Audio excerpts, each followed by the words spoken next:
ওসমান হাদি হত্যাকাণ্ড পূর্ব পরিকল্পিত বলছে পুলিশ। খুনিদের ভারতে পালানোর কথা স্বীকার। বিচারের দাবিতে 8 বিভাগে অবরোধের ডাক ইনকিলাব মঞ্চে।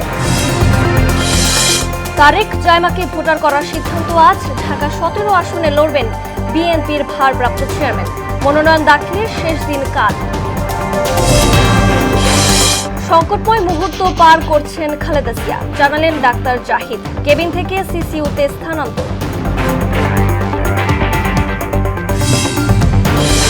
এবং প্রবল শীতে কাঁপছে দেশ, স্থবির উত্তরের জনজীবন। বিভিন্ন স্থানে বাড়ছে শীতজনিত রোগের প্রকোপ।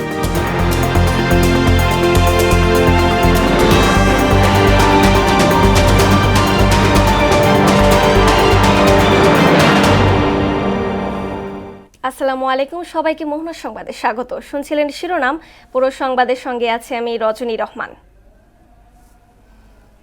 ইনকিলাব মঞ্চের মুখপাত্র শহীদ ওসমান হাদি হত্যাকাণ্ডের মূল আসামি ফয়সাল ও আলমগীর ভারতে পালিয়েছে বলে স্বীকার করল পুলিশ। জানান এই ঘটনা পূর্ব পরিকল্পিত। হত্যাকাণ্ডে জড়িত 11 আসামিকে ইতোমধ্যেই গ্রেফতার করা হয়েছে, যাদের 6 জন স্বীকারোক্তিমূলক জবানবন্দি দিয়েছেন। সকালে ডিএমপি মিডিয়া সেন্টারে আয়োজিত ব্রিফিংয়ে এসব তথ্য জানান অতিরিক্ত police commissioner S N. Nazrul Islam. আগামী 10 দিনের মধ্যে এই মামলার চার্জশিট দেওয়া হবে বলেও জানান তিনি।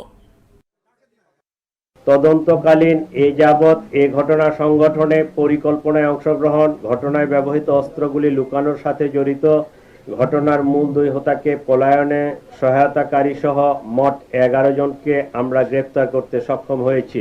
গ্রেফতারকৃতদের কাছে পাওয়া তথ্য, সাক্ষীদের জবানবন্দি, উদ্ধারকৃত আলামত পর্যালোচনা ও সার্বিক বিবেচনায় মামলাটির তদন্ত শেষ পর্যায়ে রয়েছে। আগামী 7 থেকে 10 দিনের মধ্যে আমরা চার্জশিট প্রদান করতে সক্ষম হব ইনশাআল্লাহ। শহীদ শরীফ ওসমান হাদি হত্যার বিচার ও বাংলাদেশকে ভারতীয় প্রভাবমুক্ত করার দাবিতে আজ দেশের 8টি বিভাগীয় শহরে একযোগে অবরোধ কর্মসূচি পালনের ডাক দিয়েছে ইনকিলাব মঞ্চ। সংগঠনের সদস্য সচিব আব্দুল্লাহ আল জাবের শনিবার মধ্যরাতে শাহবাগের অবস্থান কর্মসূচি থেকে এই ঘোষণা দেন। আব্দুল্লাহ আল জাবের জানান, রোববার দুপুর 2টা থেকে 8 বিভাগীয় শহরে একযোগে এই অবরোধ চলবে। বিএনপির ভারপ্রাপ্ত চেয়ারম্যান তারেক রহমান এবং তার মেয়ে জায়মা রহমানকে ভোটার তালিকায় অন্তর্ভুক্তির সিদ্ধান্ত জানা যাবে আজ। নির্বাচন কমিশনে অনুষ্ঠিত সভায় এই বিষয়ে সিদ্ধান্ত হবে। ইতোমধ্যেই নির্বাচন ভবনে সিএসি এএমএম নাসির উদ্দিনের সভাপতিত্বে শুরু হয়েছে কমিশন সভা। এদিকে ঢাকা 17 আসনে তারেক রহমানের পক্ষে মনোনয়নপত্র সংগ্রহ করেছেন বিএনপি চেয়ারপারসনের একান্ত সচিব এবিএম আব্দুস সাত্তার। ঢাকা বিভাগীয় কমিশনার কার্যালয় থেকে মনোনয়নপত্র সংগ্রহ করা হয়। নির্বাচন ভবনে সবশেষ জানাতে যুক্ত হচ্ছেন সহকর্মী মফিউর রহমান। মফিউর, কমিশনের বৈঠকের বিষয়ে কিছু জানতে পেরেছেন কিনা বিস্তারিত জানাবেন।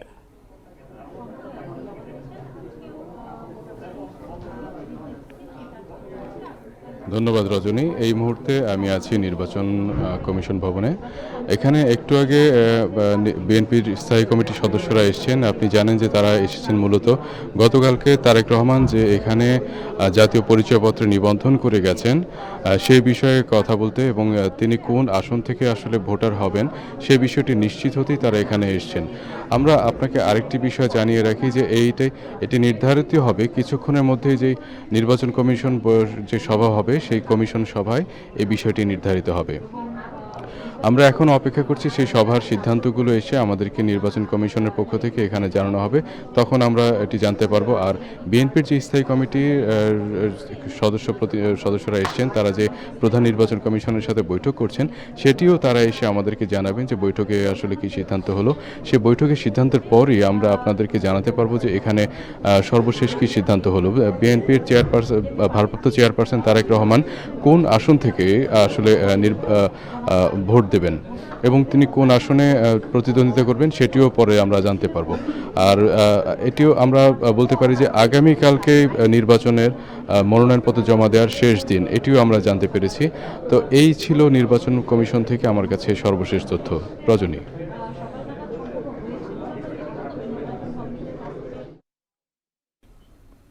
জি, ধন্যবাদ আপনাকে। নির্বাচন কমিশন ঘোষিত তফসিল অনুযায়ী ত্রয়োদশ জাতীয় নির্বাচনে মনোনয়ন ফরম জমার শেষ দিনকাল। সারা দেশেই চলছে মনোনয়ন সংগ্রহ এবং জমাদান। রাজশাহীর 3টি আসনে বিএনপি মনোনীত প্রার্থী ছাড়াও একাধিক নেতার পক্ষে মনোনয়নপত্র সংগ্রহ করা হয়েছে। রাজশাহী 6 আসনে মনোনয়নপত্র সংগ্রহ করেছেন মোট 44 জন। রাজশাহীতে মনোনয়নপত্র সংগ্রহ করেছেন বিএনপি, জামায়াত, জাতীয় পার্টি, এনসিপি, ইসলামিক আন্দোলন, নাগরিক ঐক্য ও এবি পার্টি সহ কয়েকটি দলের নেতারা। এই বিষয়ে আরো জানাতে রাজশাহী জেলা প্রশাসকের কার্যালয় থেকে যুক্ত হচ্ছেন সহকর্মী সানিউল আলম রাজু। মনোনয়নপত্র সংগ্রহ ও জমাদান নিয়ে সর্বশেষ কি কি তথ্য আছে আমাদের জানাবেন।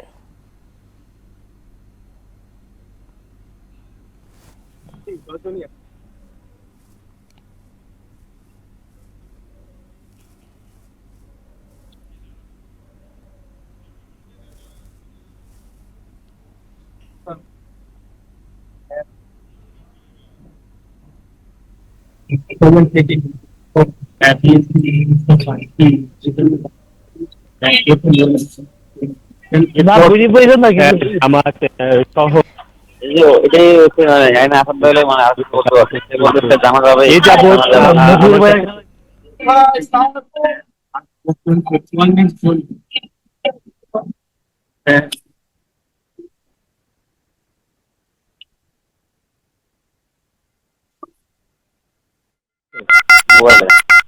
বয়স নাই শেষ লাইফ শেষ।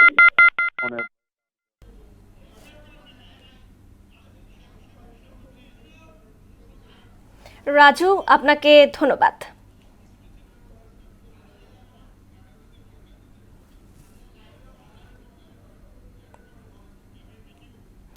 ভোটারদের উদ্দীপনার প্রতীক হয়ে উঠেছেন বিএনপির ভারপ্রাপ্ত চেয়ারম্যান তারেক রহমান। এমন মন্তব্য করে দলটির সিনিয়র যুগ্ম মহাসচিব রুহুল কবির রিজভী বলেন, দেশের যে কোনো জায়গা থেকে নির্বাচন করতে পারেন তিনি।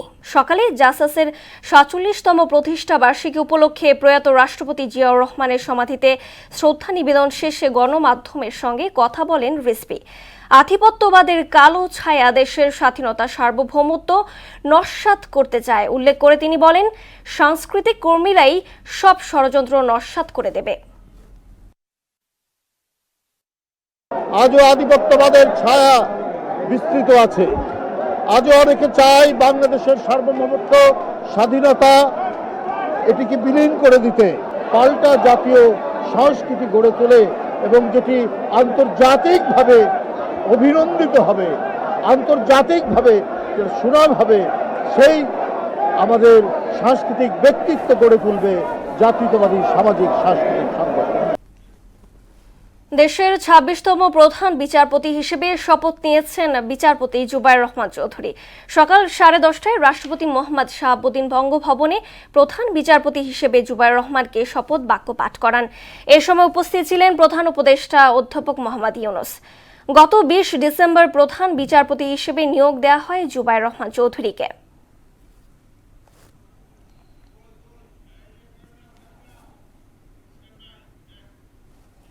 বঙ্গভবনে শপথ গ্রহণ শেষে প্রথম কার্যদিবসে উচ্চ আদালতে বসেছেন প্রধান বিচারপতি জুবায়ের রহমান চৌধুরী। এ বিষয়ে আরো জানাতে হাইকোর্ট থেকে যুক্ত হচ্ছেন সহকর্মী মেজবা রহমান। মেজবা, হাইকোর্ট এবং ট্রাইব্যুনালে সবশেষ পরিস্থিতি আমাদের জানাবেন।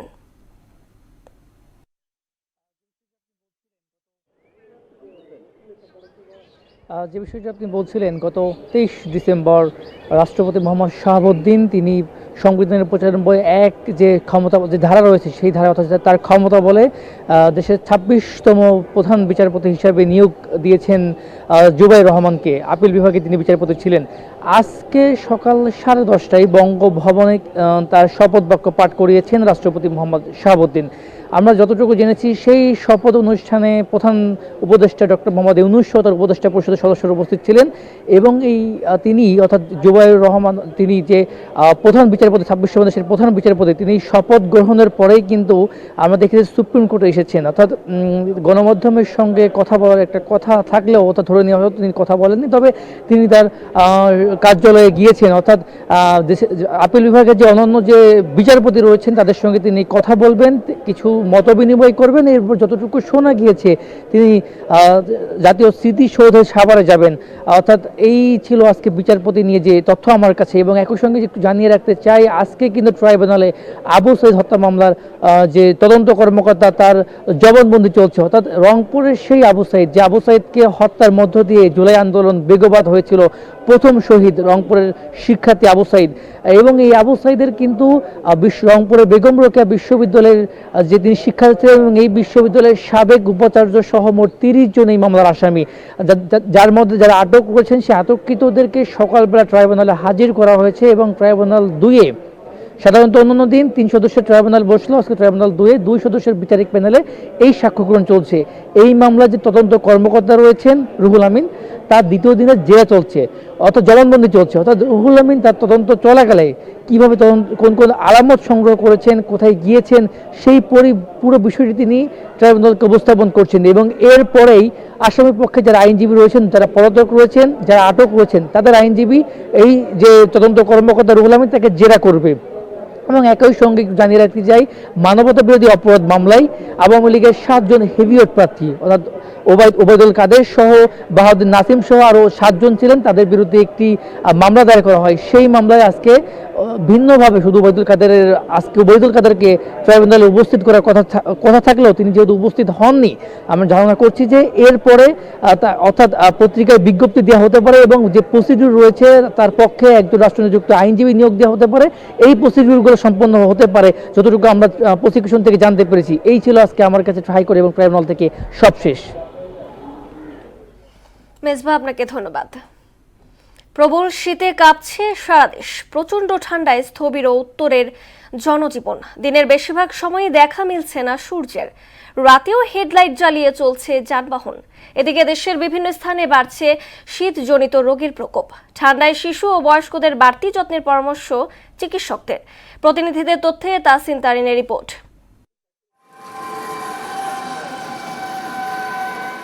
তীব্র শীত ও ঘন কুয়াশায় কাহিল জনজীবন। কয়েকদিনে শীতের তীব্রতা বেড়েছে। রোববার রংপুর জেলায় সর্বনিম্ন তাপমাত্রা রেকর্ড করা হয় 13 ডিগ্রি সেলসিয়াস।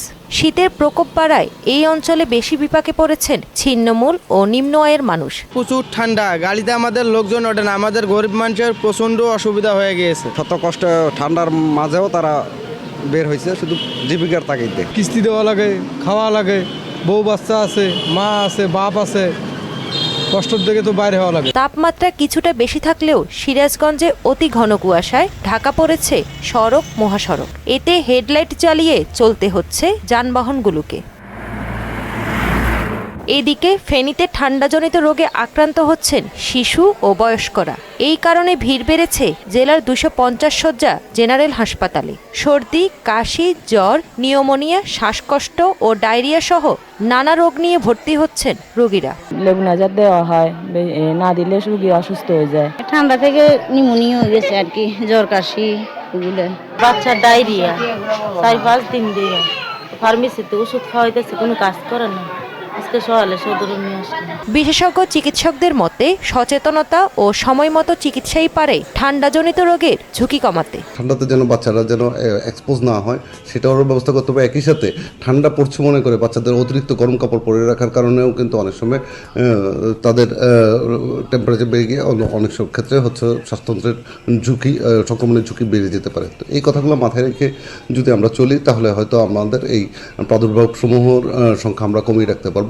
গরম পোশাক ব্যবহারের পাশাপাশি জ্বর বা শ্বাসকষ্ট দেখা দিলে দ্রুত চিকিৎসকের শরণাপন্ন হওয়ার পরামর্শ দিচ্ছেন চিকিৎসকরা। তাহসিন তারিন, মোহনা সংবাদ। শীতের আরও খবর জানাতে উত্তরের জেলার রংপুর থেকে যুক্ত হচ্ছেন সহকর্মী শফিউল করিম শফিক। উত্তরে কেমন দেখছেন শীতের তীব্রতা, কি বলছে আবহাওয়া অফিস, বিস্তারিত জানাবেন আমাদের। রজনী,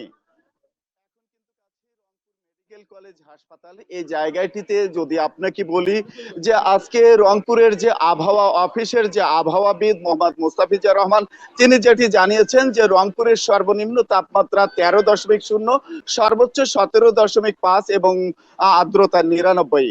বিশেষ করে এই অঞ্চলে শিশু এবং বয়স্করা কিন্তু খুব শীতের কারণে খুবই অবস্থা খারাপ, যার কারণে রংপুর মেডিকেল কলেজ হাসপাতাল সহ বিভিন্ন সরকারি বেসরকারি হাসপাতালে কিন্তু রোগীর সংখ্যা বাড়ছে।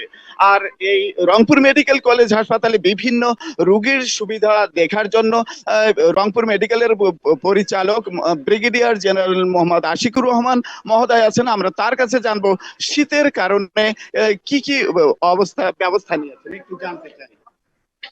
রংপুর সহ উত্তরাঞ্চলে শীতের প্রকোপ বৃদ্ধি পাওয়াতে গত এক সপ্তাহ যাবৎ শীতজনিত রোগীর সংখ্যা অনেক বেড়ে গেছে। তার ফলে নিউমোনিয়া, শ্বাস প্রশ্বাস জনিত সমস্যা, শ্বাসকষ্ট, স্কিন ডিজিজ এবং যেটা এখনো হয় নাই, আমরা আশঙ্কা করছি হয়তো বা বাড়ানোর কিছু রোগী আসবে।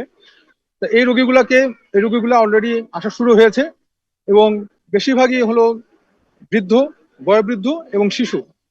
তার ফলে আমাদের এখানে মেডিসিন ওয়ার্ড, শিশু ওয়ার্ড সহ এই সংশ্লিষ্ট ওয়ার্ডগুলোতে রোগীর চাপ অনেক বেড়ে গেছে গত এক সপ্তাহ যাবত, এবং আমরা আশঙ্কা করছি যে সামনে হয়তো এটা আর বেড়ে যাবে।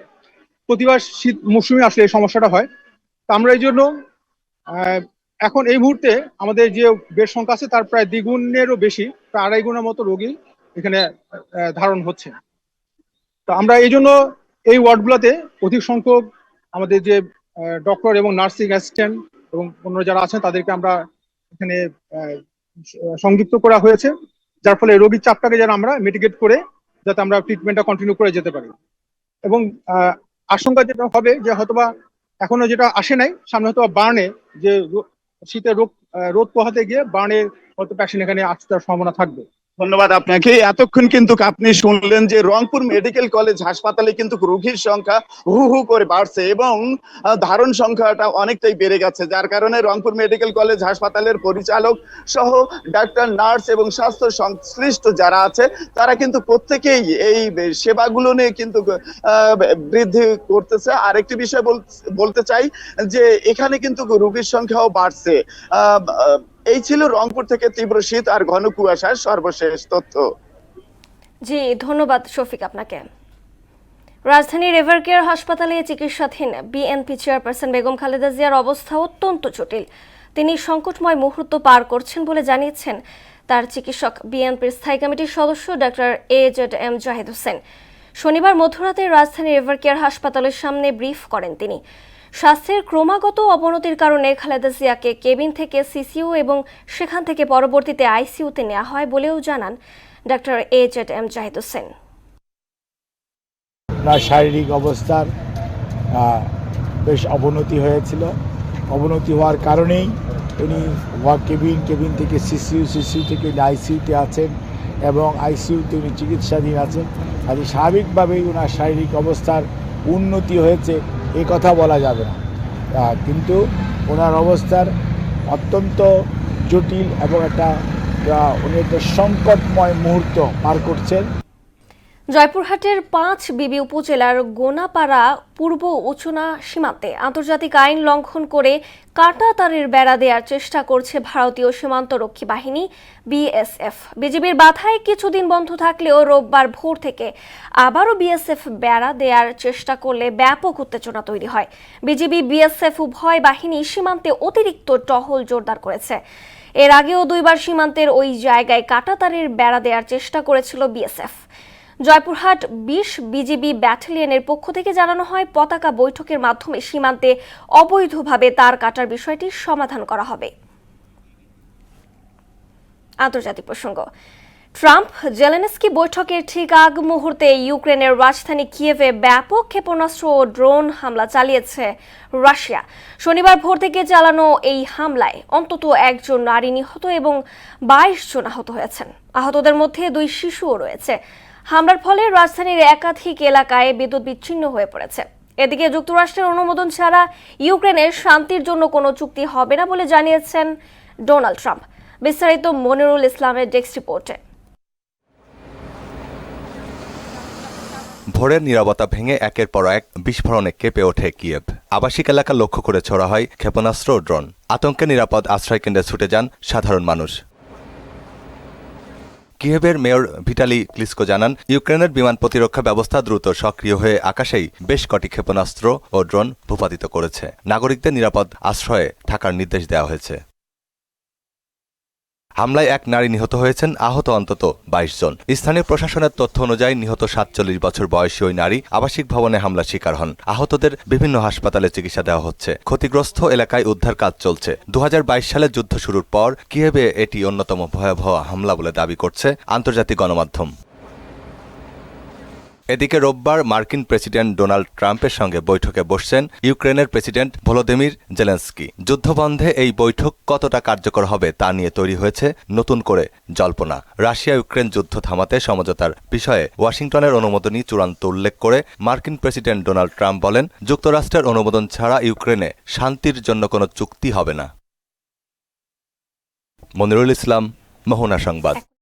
দর্শক, রাজধানীর এভারকেয়ার হাসপাতালে চিকিৎসাধীন অবস্থায় আছেন বেগম খালেদা জিয়া। তার সর্বশেষ খবর জানাতে আমাদের সাথে যোগ দিয়েছেন সহকর্মী মুদাসসির আলী।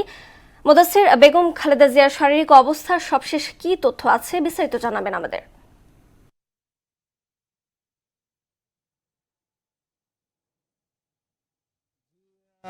বেগম খালেদা জিয়া মাসখানেক চিকিৎসাধীন আছেন এই এভারকেয়ার হাসপাতালে, যেমনটা তার চিকিৎসক জানিয়েছেন জাহিদ, যে তিনি যে 1 মাস ধরে যে চিকিৎসাধীন অবস্থায় আছেন সেখানে কিন্তু তার শারীরিক অবস্থা কিন্তু সেই স্থিতিশীল অবস্থা আছে।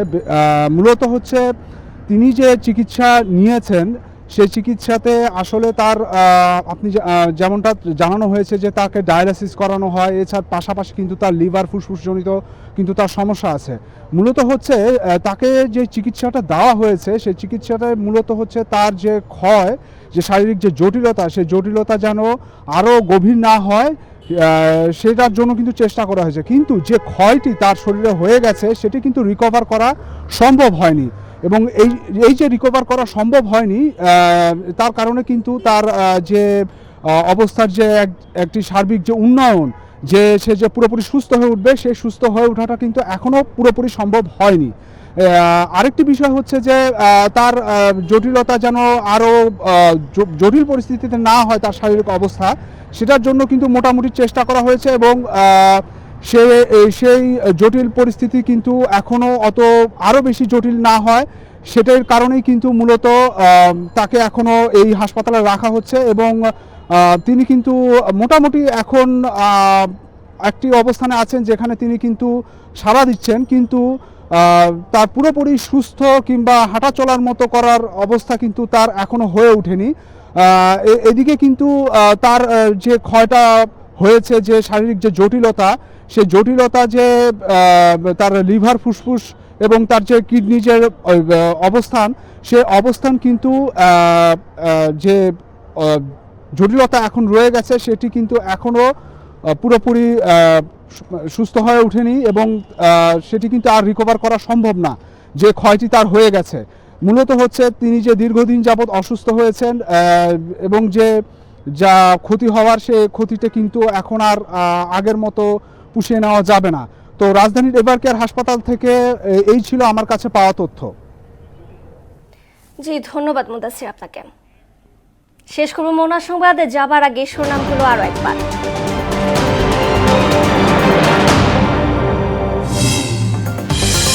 ওসমান হাদি হত্যাকাণ্ড পূর্ব পরিকল্পিত বলছে পুলিশ। খুনিদের ভারতে পালানোর কথা স্বীকার। বিচারের দাবিতে 8 বিভাগে অবরোধের ডাক ইনকিলাব মঞ্চের। তারেক জায়মাকে ভোটার করার সিদ্ধান্ত আজ। ঢাকা 17 আসনে লড়বেন বিএনপির ভারপ্রাপ্ত চেয়ারম্যান। মনোনয়ন দাখিলের শেষ দিন কাল। সংকটময় মুহূর্ত পার করছেন খালেদা জিয়া, জানালেন ডাক্তার জাহিদ। কেবিন থেকে সিসিইউতে স্থানান্তর। এবং প্রবল শীতে কাঁপছে দেশ, স্থবির উত্তরের জনজীবন। বিভিন্ন স্থানে বাড়ছে শীতজনিত রোগের প্রকোপ।